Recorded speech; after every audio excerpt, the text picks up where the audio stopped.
구독, 좋아요. 예, 2부 시작하겠습니다.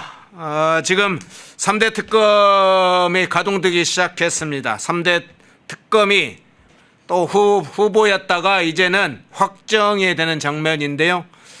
이 3대 특검 문제하고 대법관 증원 문제, 이 좌파 대법관으로 알려져 있는 김선수 대법관이 대법관 증원 문제에 대해서 강하게 비판하는 장면들이 있는데요. 자, 이 부분에 전문가 우리 최진영 변호사님 좀 전화로 연결해서 조목조목 한번 따져 보겠습니다. 변호사님 들리세요? 네, 반갑습니다. 최진영입니다. 예. 자, 3대 특검 후보자였다가 3명이 확정이 됐네요. 이제 네네. 이 대통령이 내란 특검엔 조은석 전 감사위원, 김건희 특검엔 민중기 전 서울중앙지법원장, 최혜병 특검엔 이명현 전 국방부 감찰단 고등검찰부장 이렇게 낙점을 했어요. 이 특검들을 어떻게 평가를 하세요? 이게 모든 게 근본을 생각을 해야 됩니다. 특검이 뭐죠? 정치적인 사건이 있어서 검찰이나 그 경찰이 수사하는 것이 적절치 아니할 경우에 정치적 중립성과 독립성이 있는 그 특검을 인디펜던트한 퍼블릭 디펜더 그 프로시큐터를 그 선임을 해서 사건의 실체를 밝히자는 것 아니겠습니까? 예. 말 그대로 특검은 독립성과 중립성이 생명 아니겠습니까? 실제 옛날에도 다 그런 식으로 비교적 좀 중립적인 인사로 세우려고 했는데 이거는 정치적 사건이 있어서 검찰이 수사를 하는 게 부적절하다 해놓고 정치적으로 가장 정치적인 그 법조인을 인들을 특검으로 세운다는 것은 특검의 본질에 반하는 것으로서 그 결과에 대해서 그 과정에 대해서 그 국민들한테 과연 설득을 할 수 있을지에 대한 의문이 제기된다라는 말씀을 드릴 수밖에 없는데요. 예. 말씀드린 것처럼 그 이른바 내란 특검 같은 경우에 조은석 그 특검 같은 경우에는 여기가 옛날에 감사위원이었잖아요. 그렇죠. 그 윤석열 정부의 최재해 감사원장이 감사를 하는데 계속 브레이크를 걸면서 끝까지 안 된다라고 했던 사람이 바로 조은석입니다. 그리고 문재인 정부 때 잘 나갔죠. 고검장까지 그 지냈던 그런 사람인데 이번 정부의 그 지난 그 윤석열 정부의 모든 것은 감사해서는 안 된다라고 했던 사람을 이제는 내란 특검으로 임명한다. 정말 사실은 코미디 같은 일이고 해외에 봤을 땐 해외 토픽에 올 일인 것이죠. 지금 오늘 봤더니만 뭐 그거에 대해서 뭐 사초를 쓰는 심정으로 뭐 원칙에 따라 수를 한다고 했는데 기존에 있는 사초 다 지우고 새로 쓰는 겁니까? 사초가 아닌 새초 하는 겁니까? 그렇다는 점에서 현저히 부적절하다라는 말씀을 드리고요. 지금 김건희 여사 특검 관련해서 민중기 전 서울중앙지검장 같은 경우에도 우리법 연구회 출신으로서 김명수 전 대법원장의 최측근 아니겠습니까? 그렇죠. 그렇기 때문에 이런 부분도 수사와 관련해서 어떤 전문성이 아닌 법원장 출신으로 하는 것도 참 황당하다라고 생각하는데요. 사실 지난번 같은 경우에 그 민중기 원장 같은 경우에는 그 김 전 대법원장 때에 중앙지방법원장을 3년 동안 했단 말이에요. 그렇죠. 정말 이거는 특혜 중에 특혜다라고 밖에 볼 수 없는 그런 사람들을 이재명 정부에 봉사하는 그런 일을 한다는 점에서 저는 법조인의 한 사람으로서 좀 부끄럽다. 나아가 지금 이명현 전 국방부 감찰단 같은 경우에도 이 부분도 물론 뭐 그 최혜병 사건이 이제 군 검찰 내에 있다 보니까 뭐 국방부 감찰단의 고등검찰부장 쉽게 말하면 고등검사장급 사람을 했다는 그런 점에서는 뭐 나름대로 의미가 있다라고 하겠습니다만 아시다시피 지금 어떻죠? 그 군대 내에 있는 사건 같은 경우에는 문제 그렇게 된 거는 군대 내에서 뭔가를 문제가 하면은 제대로 묻어버린다 생각해서 경찰로 보내고 그 과정에서 문제가 생긴 거잖아요. 그런데 그걸 또 독립된 다른 그 군 검찰과 관련되는 사람이 아니고 국방부 감찰단 출신 그 변호사를 이렇게 그 특검으로 한다는 것은 기존의 민주당이 지향해온 부분과 상당히 배치되는 부분이기 때문에 앞으로의 어떤 그 특검도 좀 기대보다는 우려가 훨씬 더 큰 상황이 아닌가 생각합니다. 야, 그렇군요. 자, 그런데 민주당과 조국당에서 추천했던 인물들 뭐 각각이 3명씩 해서 6명 추천했는데 그중에 최종적으로는 이 대통령이 3명을 낙점을 했는데 지금 말씀하신 거 쭉 들어보니까 문정부 때 주요 보직도 맡고 뭐 김명수 대법원 체제에서 특혜가 될 만큼의 3년의 서울중앙지법원장도 하고 특히 내란 특검과 이 김건희 특검은 낙점된 인물들이 그렇게 돼 있는데 야 그러면 이거 향후에 특검 수사가 어떨지 이제 관심이 모아질 수밖에 없는데요. 네네. 2017년에 우리가 최순실 특검이라고 불리는 그 최서원 특검을 경험을 해봤지 않습니까? 네네. 그것과 비교해 볼 때 향후 특검 수사 어떻게 보세요? 이제는 뭐 피바람이 몰아친다라고 봐야겠죠. 이걸 막지 못한 무능한 국민의힘을 비롯한 우파 진영이 그런 무능으로 인해 가지고 참 이른바 최순실 특검 때보다 더 큰 정치적 탄압을 받을 가능성이 높다라고 저는 예측을 합니다. 아까 말씀드린 것처럼 다른 것보다 가장 큰 게 자칭 내란 특검 아니겠습니까? 내란뿐만 아니고 외환까지 한다라고 했고 지금 특검이 조은석 전 감사원장으로서 문재인 정부 때 고검장을 지냈던 사람 아닙니까? 그러니까 이분은 그 윤석열 정부의 어떻게 보면 철천지 원수 뭐 이런 느낌으로 사적 감정을 가지고 달라들 가능성이 상당히 전 크다고 생각합니다. 뭐 말이야 뭐 법과 원칙에 따라 다른다고 했는데 이게 관련되는 사건을 하다가 인지하는 사건까지도 할 수 있거든요. 무슨 말씀이냐? 뭐 말은 내란 외환 특검이라고 하지만 예전에 있었던 뭐 공소시효 범위 내에 있던 것들 탈탈탈탈 털 수 있는 그런 내용이 돼 있단 말이에요. 그러면은 현 정부의 그 윤석열 정부에 있었던 그 사람들뿐만 아니고 국민의힘과 관련되는 현역 국회의원들까지도 이 그 조사를 받고 영어의 몸이 될 가능성이 상당히 크지 않을까 싶고요. 또 이제 그 김건희 여사 특검 같은 경우에도 이제 말은 김건희 특검이라고 했지만 그 과정에 있었던 모든 사람들에 대해서 탈탈 털 가능성이 있지 않습니까? 그렇게 되면은 이제 어떻게 되느냐? 이제 검찰 조사를 해가지고 검찰 그 조사 기소하지 않았던 검찰까지도 이제는 수사를 하는 겁니다. 그런 점에서 이 부분은 왜 그 검찰이 아닌 서울중앙지검장 판사 출신을 그 특검으로 했는지 느낌이 딱 오시죠. 예.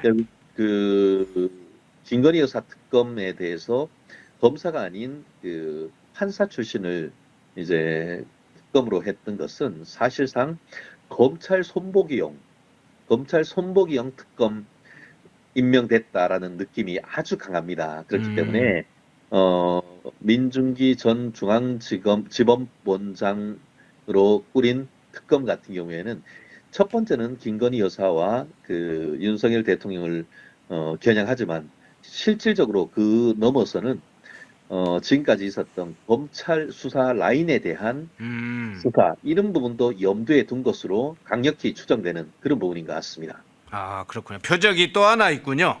네네네. 아, 그래. 재밌는 분석이네요. 자, 근데 이 특검이 특히나 이제 내란 특검이나 지금 그렇게 불리는 내란 특검이나 김건희 특검으로 불리는 이 특검은 최장 170일까지 지금 수사가 예정돼 있지 않습니까? 네네. 뭐 연장하면 이제 170일까지 하면 지금 6개월 가까이 한다는 건데 7월 초부터 특검이 지금 본격 수사를 한다고 지금 알려졌는데 그러면 내년 1월까지 이게 진행이 되는 형국인데 내년에 지방선거 있지 않습니까? 네네. 그리고 이제 민주당이 지금 국민의힘 해산을 위원정당 뭐 해산도 진행하겠다 이렇게 입장을 밝히는데 이 특검 수사가 그런 지방선거나 이런 실제로 이제 국민의힘에 뭐 해산시키겠다는 민주당의 의도 이런 데 어떤 영향을 미치라고 보세요? 일단 최순실 특검 때도 아까 질문과 연장선상인데 그때 제 기억에 그 검사가 20명이었습니다. 근데 이번에는 3배에 해당하는 내란 특검만 60명이고 나머지 다 하면은 120명 정도가 되는 것으로 알고 있습니다. 예. 전체 그 전국에 있는 검사가 2,000명 남짓 되는데 제가 나눠봤더니만 거의 17, 8%에 해당하는 검사를 싹쓸이해서 가는 것인데 그렇지 않습니까? 지들 같은 경우에는 검수완박해서 검찰은 인간 쓰레기 취급을 하는데 결국 지들이 쓰는 칼날로서 쓸 때는 또 검사를 데리고 오네요. 그리고 다른 데서 오겠습니까? 검찰에서 있는 특수부에 있는 검사들 다 동원할 거 아닙니까? 그렇다는 점에서 자가당착적 특검이다 이렇게 얘기를 할 수 있을 것 같고요.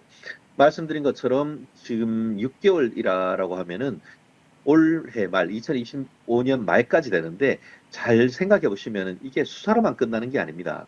이번 특검 관련해서 수사 진행하는 과정에서 일일이 또 검찰 언론 브리핑을 다 해서 수사 관련되는 비밀을 다 노출해서 그러니까 자유우파를 초토화시키려는 그런 의도가 있는 것이고 그것만 끝나느냐. 결국 6개월 내에 기소를 하면은 그러면은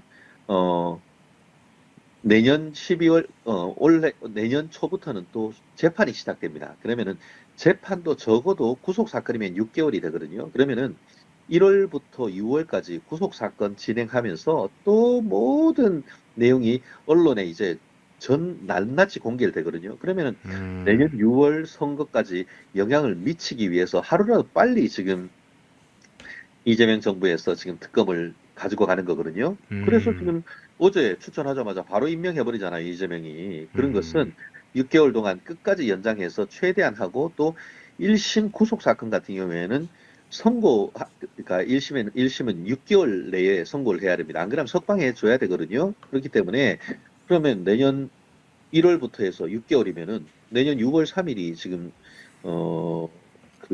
지방선거요. 지방선거 아닙니까? 그러니까 예. 지방선거 전후로 해서 아주 강한 엄한 처벌을 하게 되는 그런 식으로 해서 자유우파의 어떤 그런 것을 잘못했다는 것을 최대한 부각시키고 그러한 효과로서 내년 지방선거에 자기들이 완전히 다 그냥 석권해버리겠다는 그런 의도가 사실은 밑에 깔린 것이라고 저는 평가를 하거든요. 그렇기 때문에 참 걱정이 이만저만이 아닙니다. 예.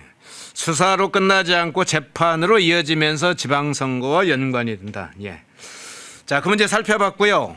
자, 다른 주제로 한번 넘어가 볼게요. 재밌는 기사가 나오지 않았습니까?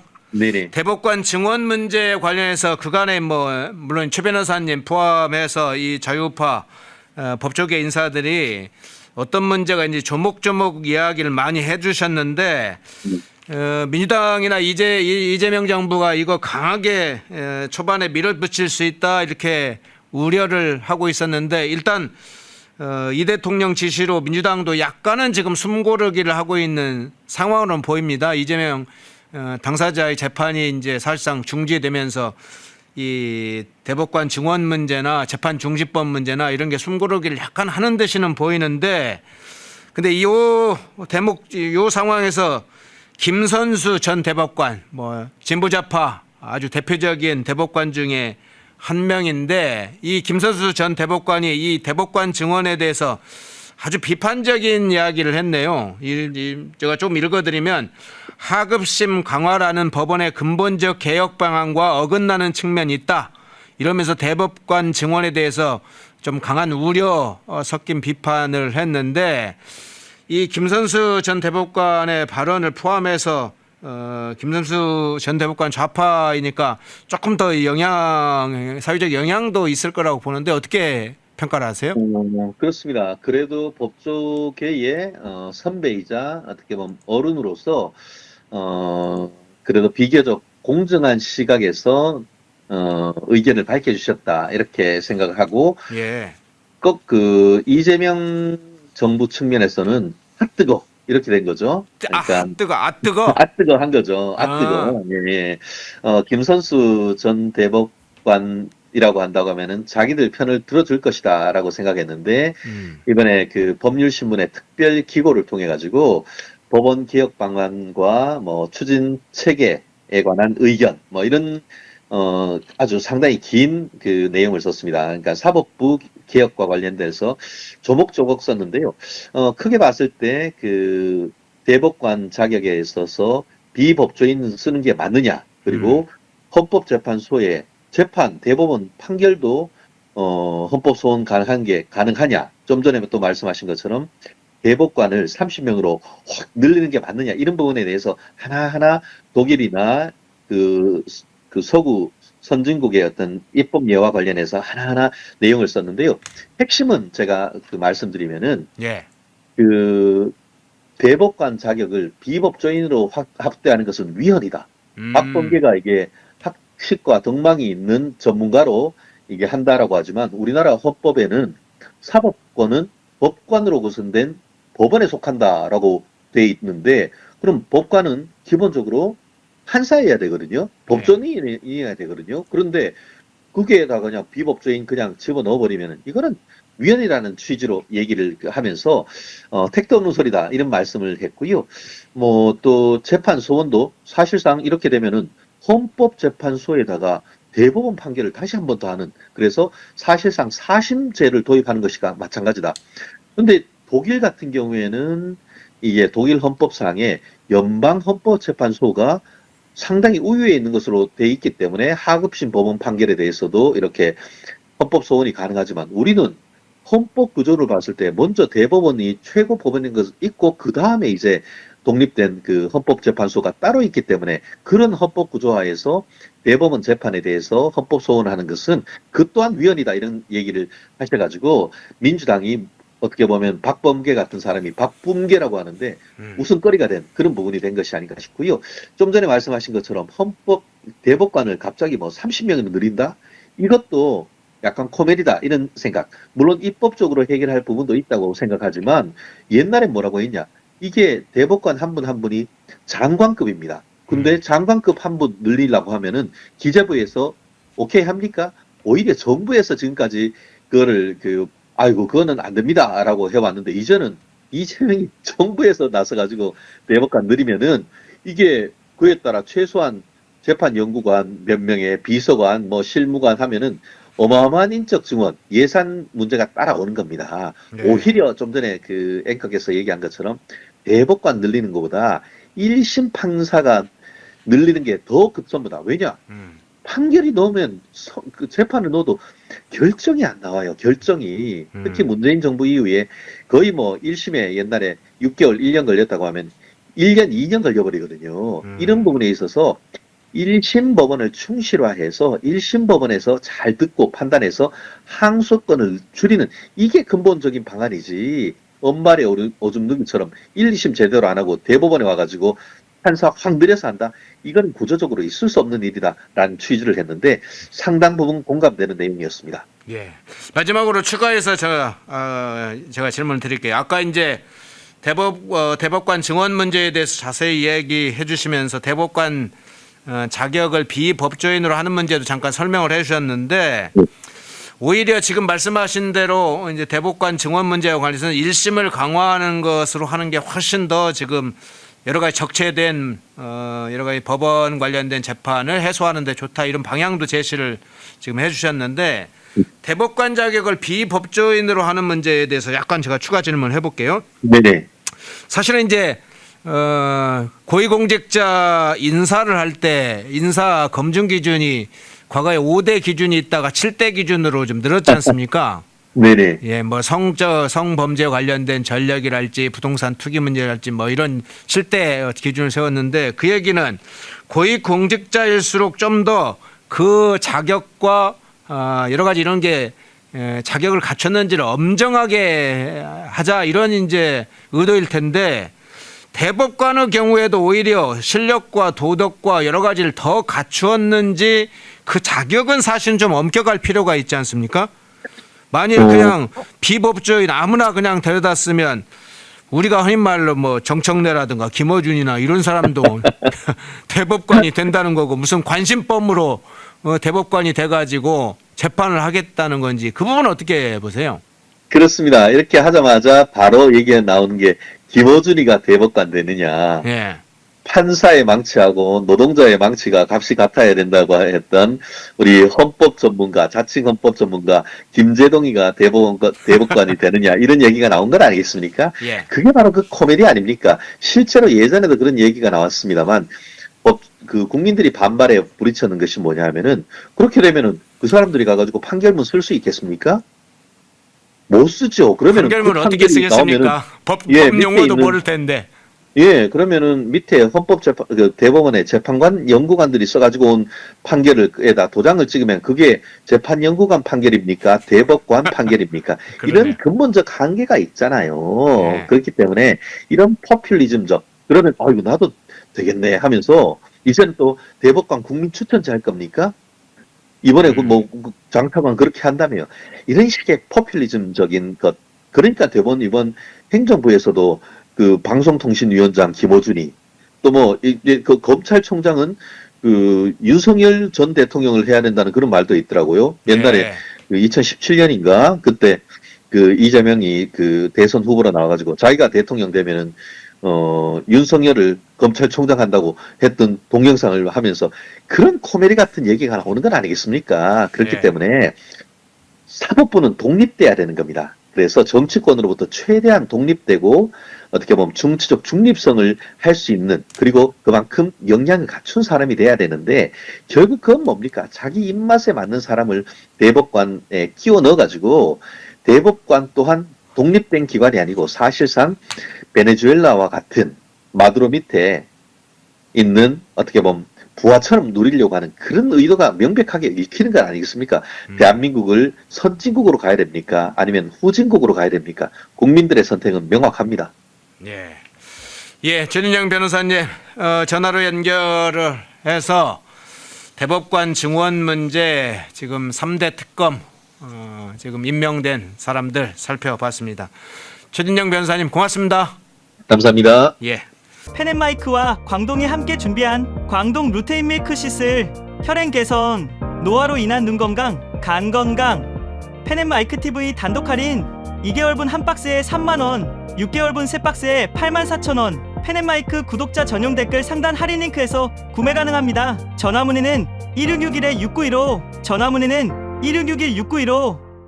펜앤마이크와 광동이 함께 준비한 광동 면역보감 데일리 스틱 2024년 건강기능식품 대상 높은 흡수율, 휴대와 섭취가 간편한 스틱형 펜앤마이크 TV 단독 할인 1개월분 한 박스에 33,000원, 3개월분 세 박스에 9만원. 펜앤마이크 구독자 전용 댓글 상단 할인 링크에서 구매 가능합니다. 전화 문의는 2661-6915, 전화 문의는 2661-6915. 펜앤마이크와 광동이 함께 준비한 광동 혈당혈압 콜레스테롤 케어 솔루션 식후 혈당 상승 억제, 체지방 감소, 혈중 콜레스테롤 개선, 높은 혈압 감소. 펜앤마이크 TV 단독 할인 1개월분 한 박스에 25,000원, 3개월분 세 박스에 66,000원. 펜앤마이크 구독자 전용 댓글 상단 할인 링크에서 구매 가능합니다. 전화 문의는 1661-6915, 전화 문의는 1661-6915. 펜앤마이크에서 추천하는 영상도 보고 가세요. 다른 영상도 즐기시려면 구독 버튼을 꼭 눌러주세요.